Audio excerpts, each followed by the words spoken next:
তো এই দেখো বন্ধুরা, ক্যাপসিকাম দিয়ে মাংস কষা হচ্ছে।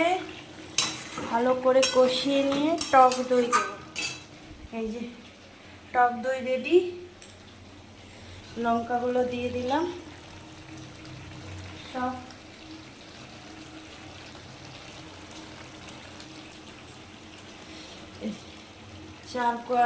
এই অল্প অল্প টমেটো দিয়ে দিলাম।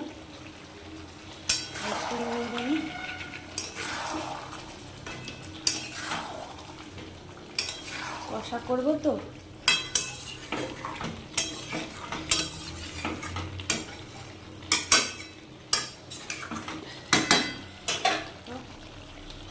একদম কষা কষা করবো।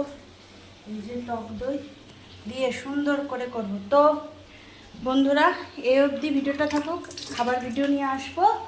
তোমার